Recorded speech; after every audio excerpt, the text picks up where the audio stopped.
Uma boa noite a todos, sejam todos muito bem-vindos, sejam os que estão aqui conosco, sejam aqueles que estão nos seus lares, assistindo pela telinha, como eu digo, né?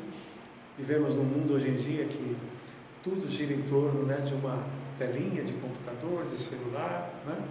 Então a gente não pode esquecer também desses irmãos. Tá? O importante é que todos nós possamos nos guardar a paz de Jesus, para que nós possamos ter um bom aproveitamento daquilo que Deus nos permite trazer a cada um dos irmãos, independente de onde estejam e da condição em que estejam. Então eu convido a todos que possamos fazer a prece que Jesus nos ensinou, para podermos dar por início a mais esta nossa reunião. Pai nosso que estais nos céus e em toda parte, santificado seja o vosso nome. Venha a nós o vosso reino, seja feita a vossa vontade, assim na terra como nos céus. O pão nosso de cada dia nos dai hoje sempre, Senhor. Perdoe as nossas dívidas, assim como nós perdoarmos aos nossos devedores.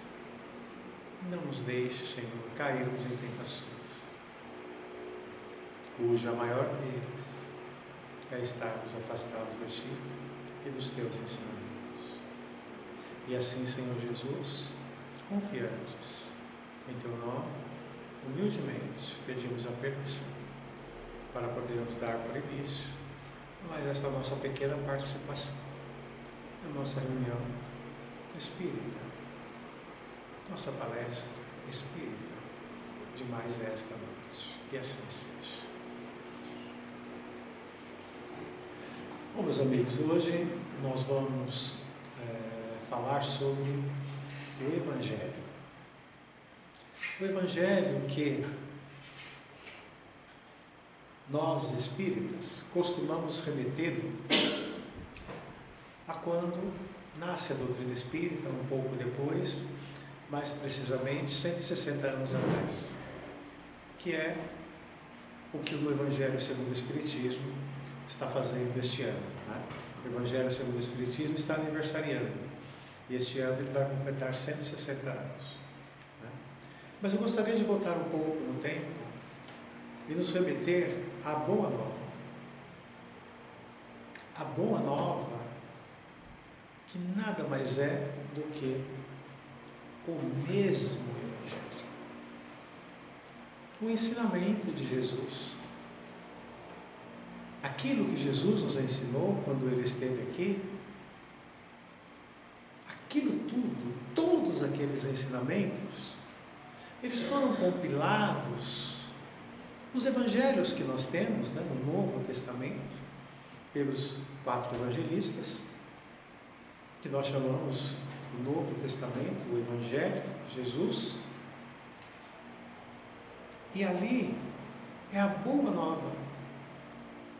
Ali materializa uma página que se virava na história da humanidade. É muito importante que nós entendamos o significado disso. Ou seja, que a vinda de Jesus nesta terra, ela deixou um legado de ensinamentos que nós estamos até hoje estudando através das parábolas que ele contava, né, os seus ensinamentos. As parábolas de Jesus eram os seus ensinamentos, obviamente, né, que interpretados na linguagem e no alcance de compreensão de cada um dos evangelistas, né, que escreveram os evangelhos. Mas não só isso, um legado que pudesse servir para nós como um caminho. Por isso que nós vamos encontrar uma fala nos evangelhos em que Jesus é o caminho, é a verdade e é a vida.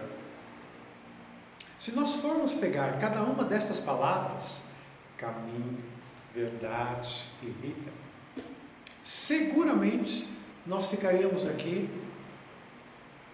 algumas horas e dias. Tamanha a profundidade que está por cada uma dessas expressões. Jesus como o caminho, a verdade e a vida, e que se complementa. Ninguém vai ao Pai se não for por mim. E aí, quando a gente para pensar que esta boa nova já tem mais de 2000 anos, e ela é tão complexa na sua caracterização, na sua proposta para a humanidade, que Jesus sabia que haveria a necessidade do envio de um outro Consolador. É o que nós vamos encontrar no Evangelho de João, o apóstolo, aonde nós vamos encontrar lá, né, a promessa de Jesus, que ele pediria ao Pai o envio de um outro Consolador que pudesse ficar eternamente com a humanidade. Obviamente, meus amigos, que não poderia ser uma pessoa de carne e osso, porque se fosse uma pessoa de carne e osso, não poderia ficar eternamente, como nem o Cristo ficou eternamente em carne e osso.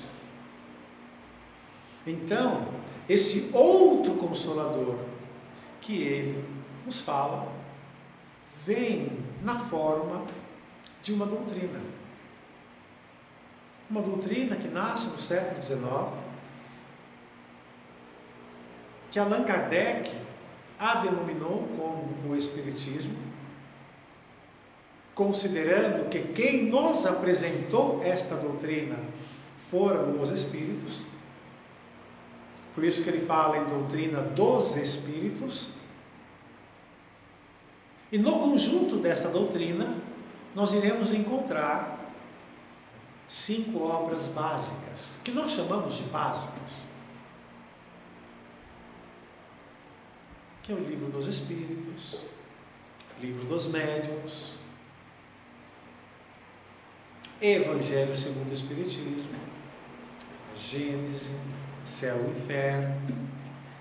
E nós ainda iremos encontrar algumas obras que também são básicas, mas que às vezes nós não as denominamos assim, onde nós encontraremos obras póstumas, o que é o Espiritismo, toda uma coletânea chamada Revista Espírita, que constitui um pacote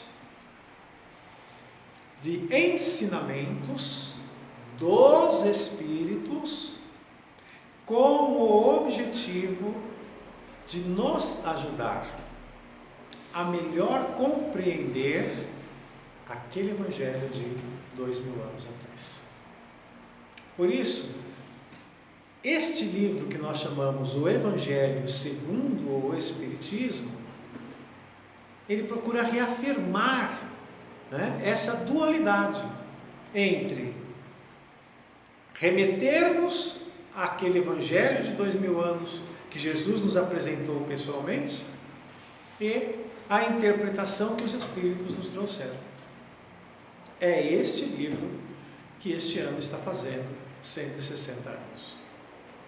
E aí, nós haveremos de nos perguntar, ou de pensar, o quanto que deste Evangelho de 2000 anos, ou o quanto deste Evangelho segundo o Espiritismo de 160 anos, que já se faz suficientemente compreendido por nós. E por que nós estamos fazendo esta provocação, esta indagação, que não deixa de ser uma forma de provocação?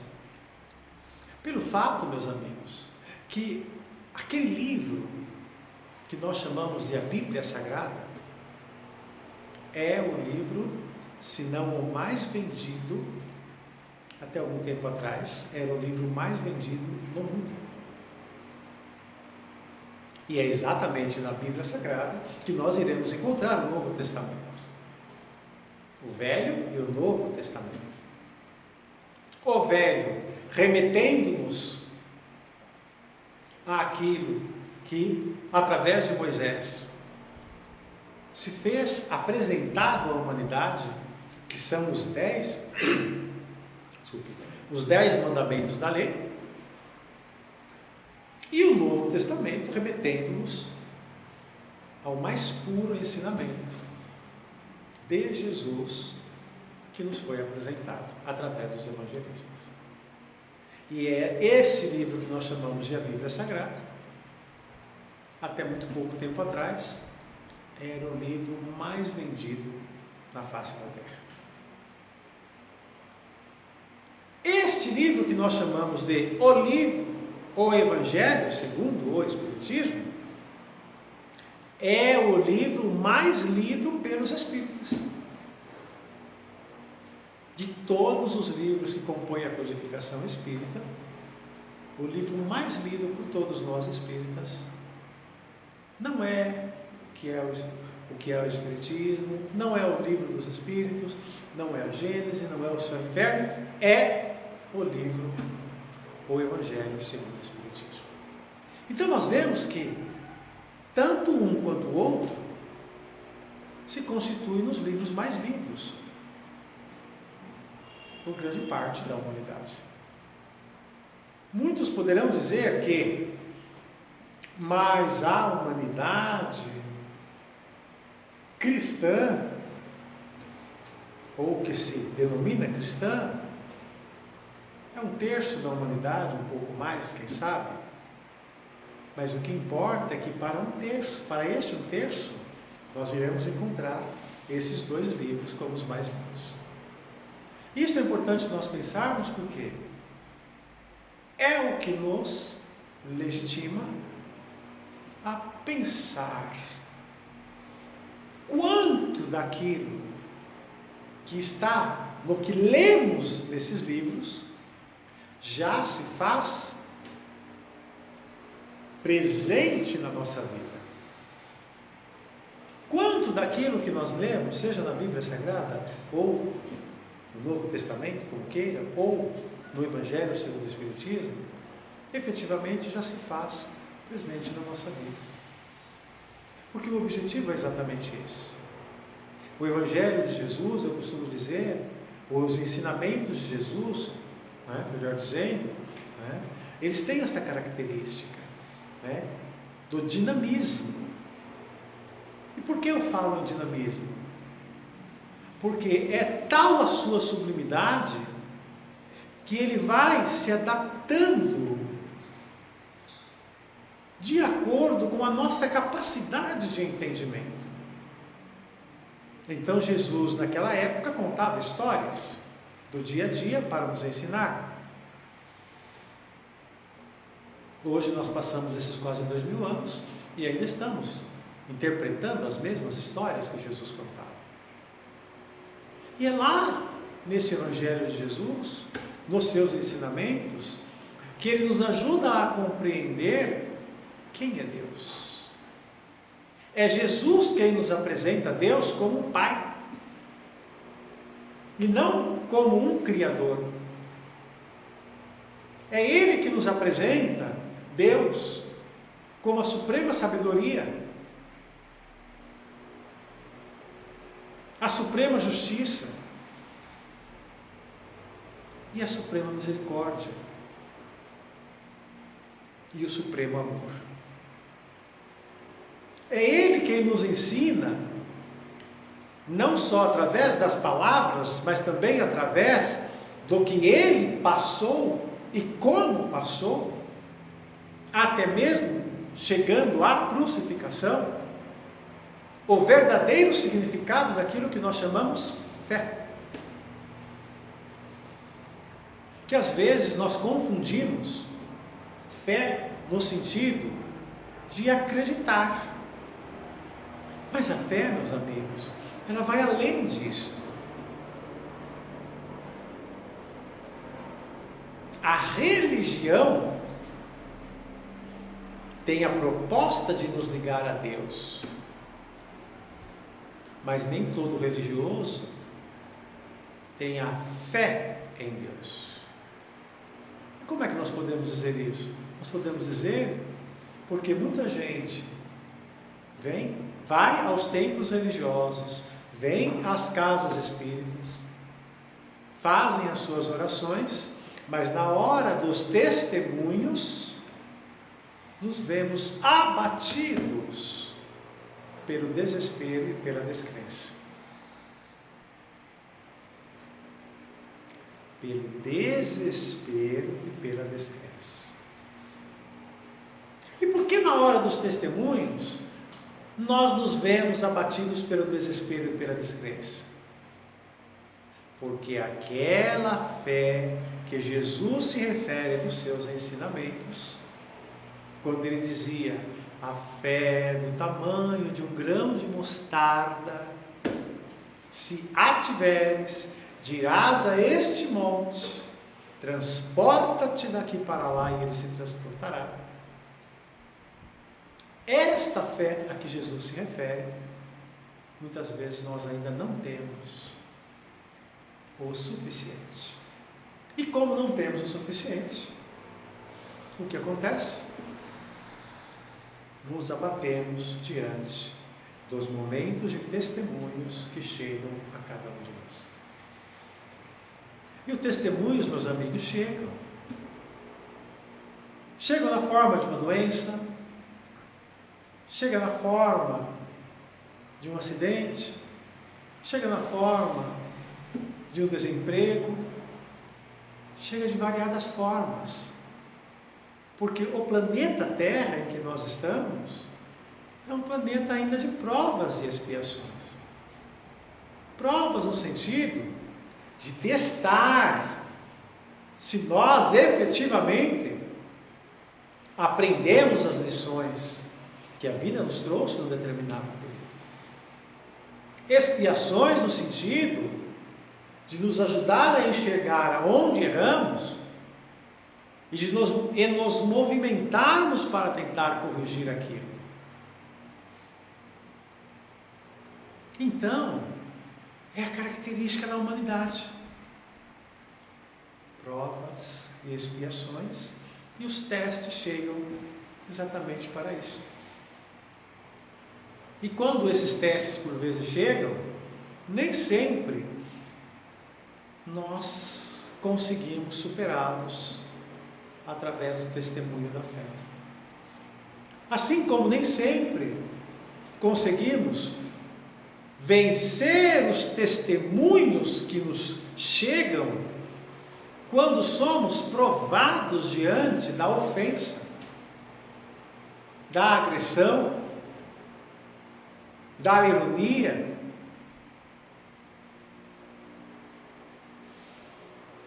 E não conseguindo ainda vencer esses testes, às vezes somos levados a querer fazer a justiça com as nossas próprias mãos, esquecendo-nos do ensinamento de Jesus quando nos apresenta Deus como um Pai de justiça. E se Ele é um Pai de justiça, por mais que às vezes determinadas situações pareçam que privilegiam o injusto e o mal feito, nada escapa à justiça divina. Por isso, não há razoabilidade nem pertinência quando às vezes nós falamos assim: nossa, fulano só faz coisa ruim, só faz o mal, só se dá bem na vida.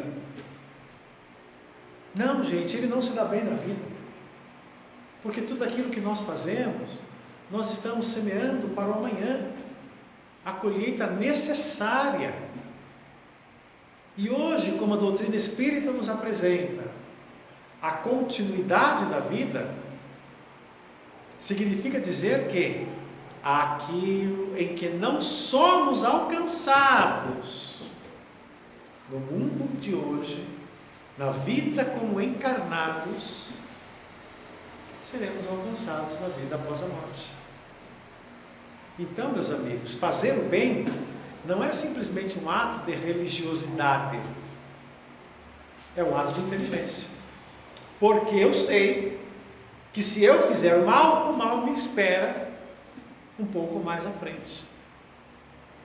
Então vejam que tudo isto, amor, justiça, caridade, misericórdia, tudo isso está presente naqueles ensinamentos de Jesus de quase 2000 anos atrás. Está presente na interpretação daquele evangelho, daquela boa nova, em que os espíritos nos reafirmam através da doutrina espírita todo o valor moral que se levanta daqueles ensinamentos de Jesus. E tudo isto, há mais de 2000 anos, essa boa nova está aí, e há mais de 160, esse evangelho está presente. Então significa dizer que, em variados aspectos da vida, principalmente nos tempos de hoje, em que somos testados das mais variadas formas, nas mais diversas condições, somos testados a reafirmar aquilo que nós podemos chamar de o valor cristão. O que é o valor cristão, meus amigos? Senão aquilo que brota da espontaneidade, da vivência e da prática daquilo que Jesus nos ensinou. Não o temos mais em carne e osso para pregar a nós como o fazia há 2000 anos atrás, mas nós temos os seus ensinamentos para que nós possamos lê-los, apreendê-los e colocar em prática. E é isto que se propõe esta doutrina dos Espíritos, a doutrina espírita. Reafirmar, explicar aquilo que ficou como que envolto em véus, que ao longo do tempo seriam levantados pacientemente, aguardando um maior amadurecimento. Então é nesse sentido que nós somos convidados hoje a pensar na força que brota desse Evangelho para nós, meus irmãos. Porque na medida em que nós compreendermos a força que nasce desse Evangelho, e que nos envolve, e que nos revigora, nós vamos encontrando condições de superar todas as adversidades da nossa vida, todas as dificuldades que se apresentam. Porque nós confiamos, nós acreditamos e nós temos a certeza de que todos somos filhos de Deus, que Ele não abandona nenhum de seus filhos, que não há mal que dure para sempre, e que se há uma única e verdadeira destinação a todos nós, é que um dia nós seremos felizes quando alcançarmos a perfeição. Mas os tempos em que nós vivemos hoje, meus amigos, são tempos difíceis, porque se nós olhamos para um quadrante do planeta, nós vemos estupins de guerra. Se nós olhamos para o outro flagrante, nós já vemos a guerra inteira. E se nós não estamos em nenhuma área conflagrada, basta nós olharmos no nosso entorno, prestem atenção e observem o grau de perturbação que circunda a humanidade. Você não pode mais hoje olhar para uma pessoa no carro que está ao lado, que aquela pessoa já quer tirar satisfações. mesmo às vezes um gesto de gentileza e de bondade. Às vezes, as pessoas já interpretam que ali há alguma segunda intenção. As pessoas se matam por besteiras, uma discussão de trânsito, uma discussão de vizinhança. E tudo isto por quê? É interessante que tinha um ditado antigo que falava o seguinte: quando um não quer, dois não brigam. Mas por que hoje não acontece isso, gente? Porque a gente esquece aqueles ensinamentos de Jesus e a gente não consegue calar quando algum ou alguém mais tolo fala mais alto. E aí a gente quer tirar satisfações, e ao tirar satisfações, o mal feito está instalado. E é interessante que muitas das vezes a gente quer colocar a culpa de tudo isso sempre nos espíritos. Por isso que vocês já me ouviram falar, e eu repito reiteradamente, depois que inventaram essa história de espíritos obsessores, a gente se isenta de tudo, porque tudo é culpa deles. E na verdade, gente, esses espíritos obsessores existem? Claro que existem. Eles nos influenciam? Claro que nos influenciam. Mas para que eles possam ter êxito na sua influência, a gente precisa estar na mesma vibração deles. E o que é estar na mesma vibração deles? Qual é a vibração que eles vivem? É a vibração do mal feito, do ódio, do interesse, do orgulho, do egoísmo. Quando a gente desce para essas faixas de pensamentos e sentimentos, tornamos-nos acessíveis por esses espíritos. Mas quando é que a gente baixa para esta faixa? Quando a gente esquece aquilo que está no Evangelho de Jesus. E se nós formos repassar tudo que Jesus ensinou, nós vamos verificar que Ele nos ensinou tudo o que nós não devíamos fazer e tudo o que nós devemos fazer. E aquilo que Ele nos ensinou há 2000 anos é absolutamente aplicável nos dias de hoje.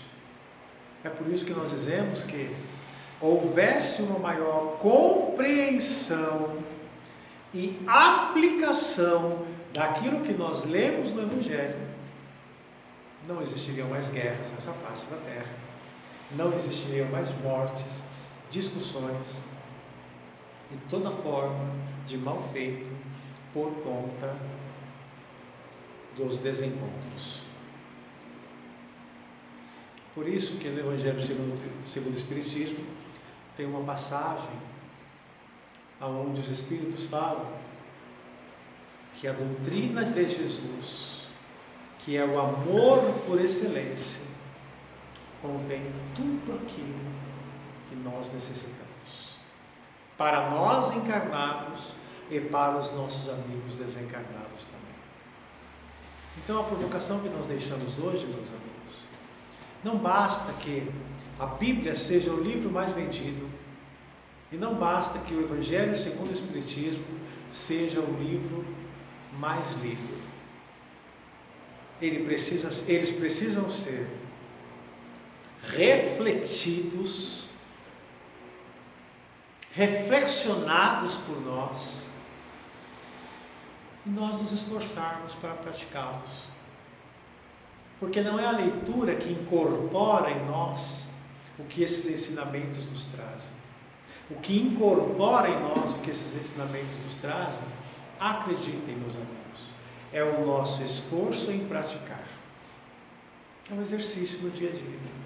É a prática reiterada, é o esforço reiterado em tentar colocar em prática aquilo que está nessas Escrituras, naquelas Escrituras, na Bíblia, nos ensinamentos de Jesus, no Evangelho, naquela boa nova, no Evangelho segundo o Espiritismo.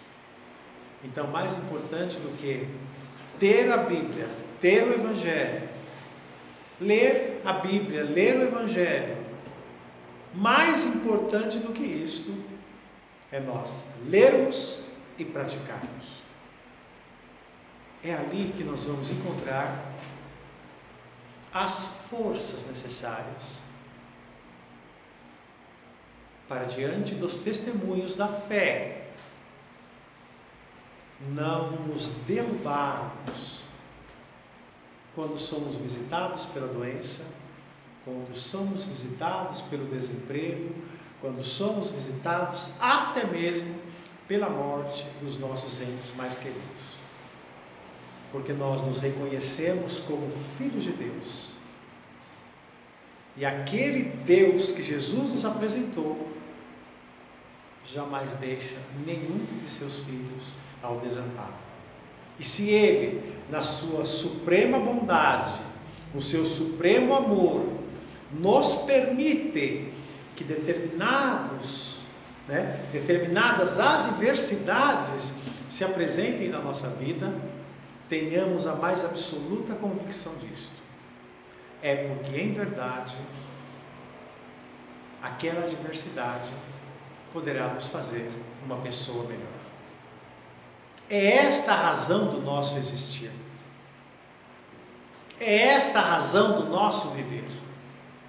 Nós um dia nascemos nesta terra, aqui estamos, e durante todo este período, entre o nosso nascimento e a nossa morte, o objetivo central é que a cada dia, na verdade, a cada minuto, a cada hora, a cada dia, nós estejamos sempre nos esforçando para sermos pessoas melhores.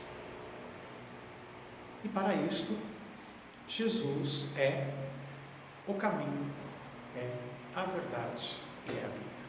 Jesus nos abençoe a todos. Vamos fazer a nossa prece de encerramento. E assim, meus irmãos e irmãs, amigos, companheiros, aqui nos encontramos reunidos, estudando esse Evangelho de Jesus, procurando compreendê-lo na sua magnitude, e só podemos nos agradecer, Senhor, pela dádiva desta oportunidade.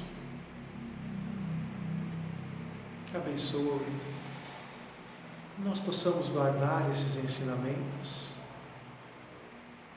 como o combustível que necessitamos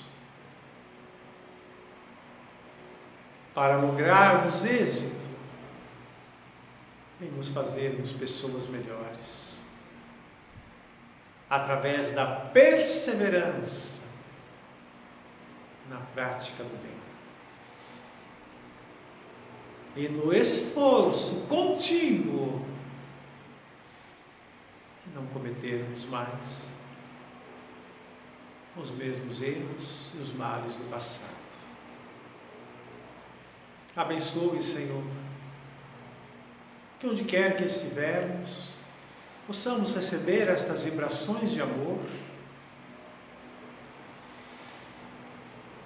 visitando-nos em nossos lares, junto aos nossos entes queridos,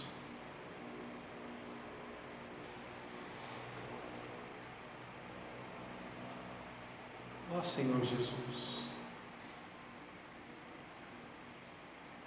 que os Espíritos protetores, anjos benditos da vossa seara, possam encontrar as condições de auxílio e socorro a todos aqueles que nesta terra, Senhor, onde quer que estejam, encontram-se em dor e sofrimento. E nos lembramos, Senhor,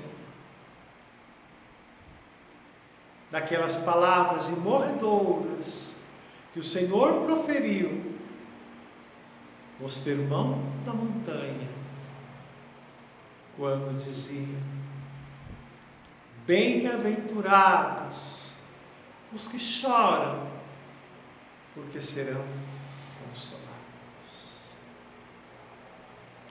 Bem-aventurados os mansos e pacíficos, porque encontrarão o reino dos céus.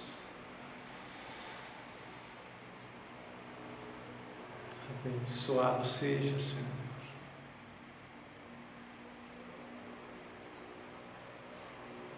que a vossa paz possa encontrar guarida no nosso coração. E assim, confiantes e agradecidos, só poderemos, em vosso nome, Senhor, pedir a permissão para podermos dar término à nossa pequena participação em mais esta nossa reunião espírita desta casa de oração. Que assim seja. E assim, meus irmãos, agradecemos a todos a presença, os minutos que participaram e estiveram aqui conosco. Que Jesus os abençoe, onde quer que estejam. Bom retorno àqueles que vão retornar para os seus lares, e os que estão em seus lares, muita paz a todos. Uma boa noite a todos e até a próxima.